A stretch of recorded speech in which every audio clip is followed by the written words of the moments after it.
Hi, everybody. It's Dr. Hammerstedt from Holist. I'm not even going to tell you how many attempts this has taken, both from my webinar platform and on Facebook. It's just really interesting that they just kind of seem to make this difficult. But anyway, I'm going to persevere. I'm Dr. Heather Hammerstedt, CEO and founder of Holist, and I am passionate about educating and empowering my community in terms of learning about transformative lifestyle changes around weight and food. We have coaching and consulting programs.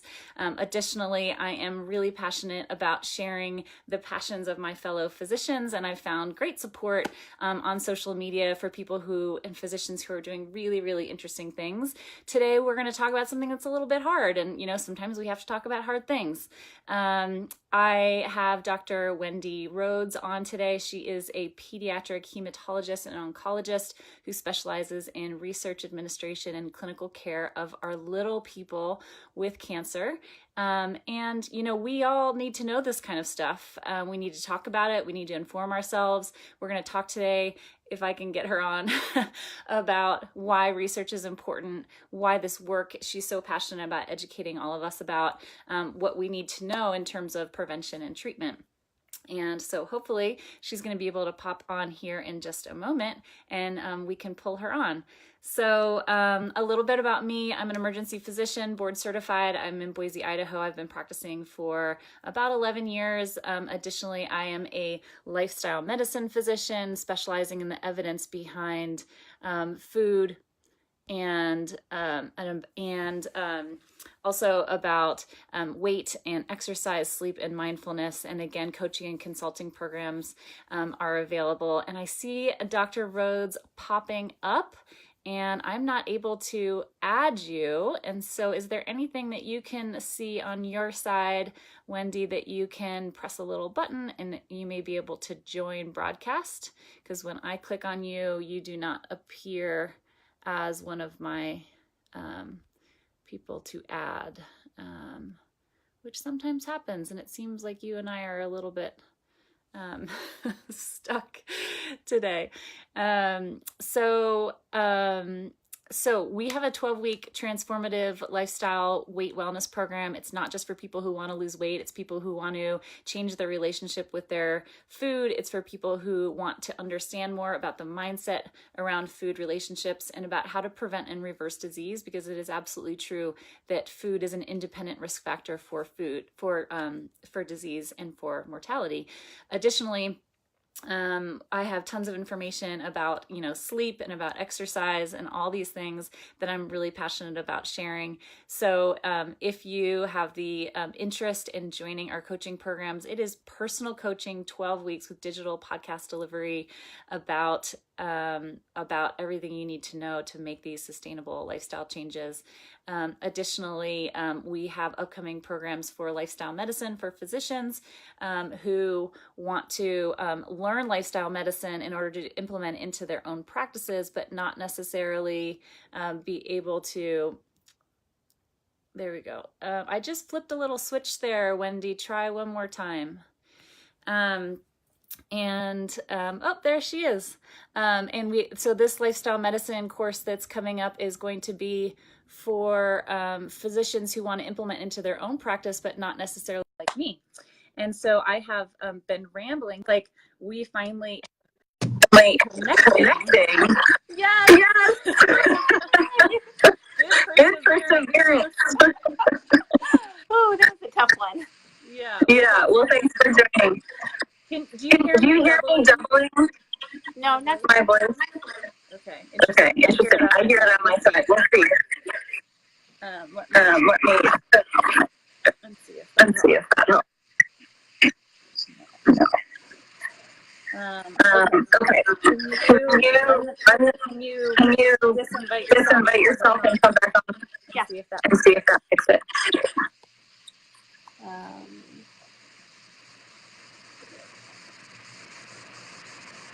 Maybe. There you go.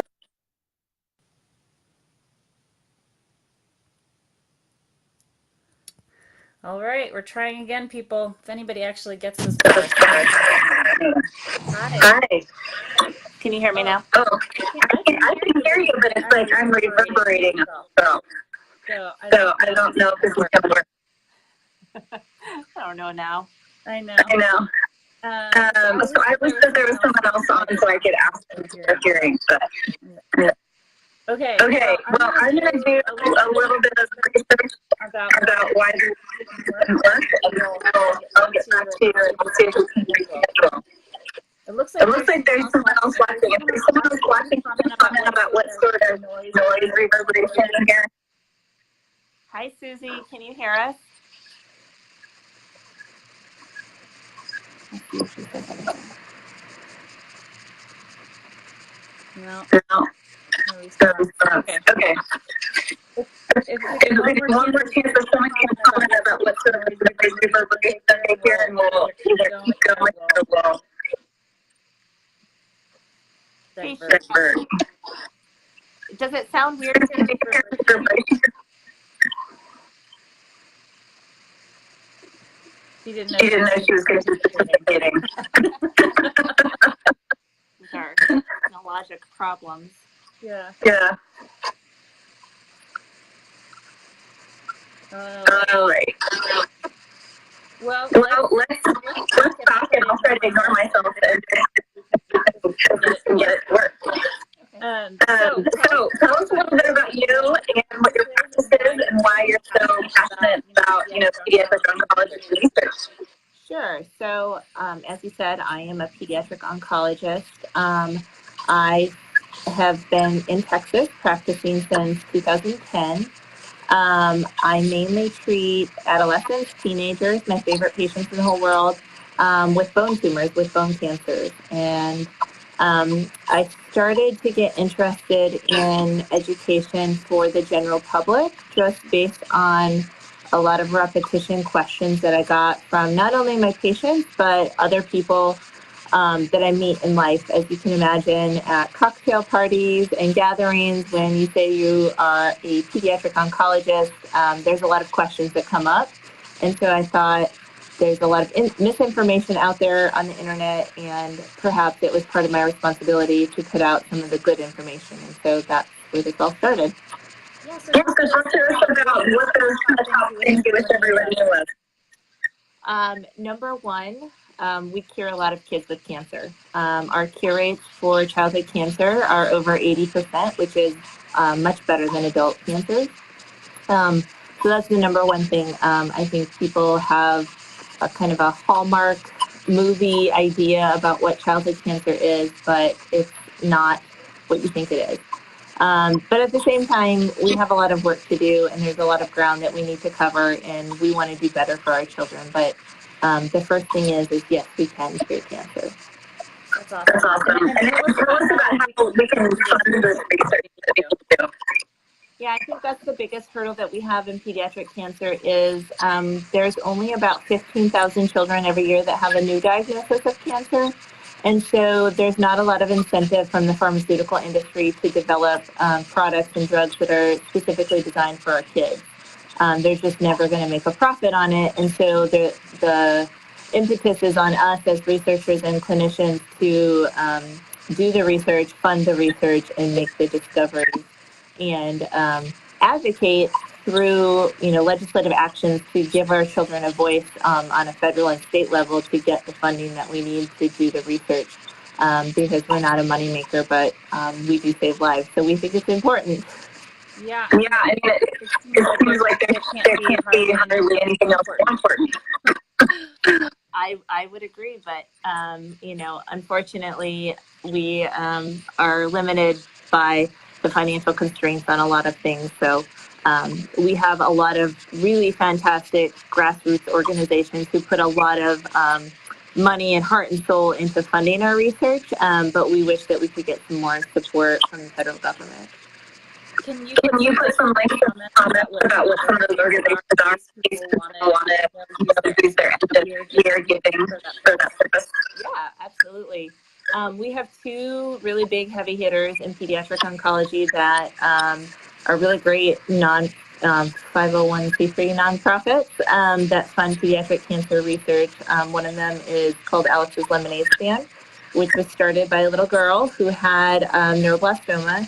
and she wanted to raise money for cancer research. And she unfortunately passed away from her disease, but her parents have carried on her legacy, and they have funded millions of dollars of research. And then the second is St. Baldrick's organization, which was founded by just a group of people who wanted to make a difference. And again, they're the second leading funder of pediatric research behind the federal government. So they've really poured a lot of time, energy, and money into making things better for our kids. Awesome. Awesome. What do you love most about what you do? The best thing about what I do is the people. From the patients to the people that I work with, it is such a intimate relationship that you form with somebody when you treat your child for a life-threatening illness. And it probably could span across, different diseases, chronic illnesses. But it really, every day, I think it just shows me the power of human connection, and that at the end of the day, we're all just humans trying to make it in this world. And the generosity that, people from the outside who have never been affected, and then people on the inside that have been affected. It's every day. It's just so heartwarming to see the good that is out there in the world. And I think you can have two choices when you are diagnosed with cancer, or someone you love is diagnosed with cancer. You can let it break you, or you can shine through and show the world what you're made of. And 99% of the time, it's the latter. That people shine through, and it's amazing to see. Yeah, that's great. Thank you so much for taking the time to talk to us today. And hopefully the audio doesn't take away from people hearing your really important message. And please put any links into the comments that you need for us to know. Okay, we'll do. Thanks so much. Sorry Thanks so much. Technologic difficulties. No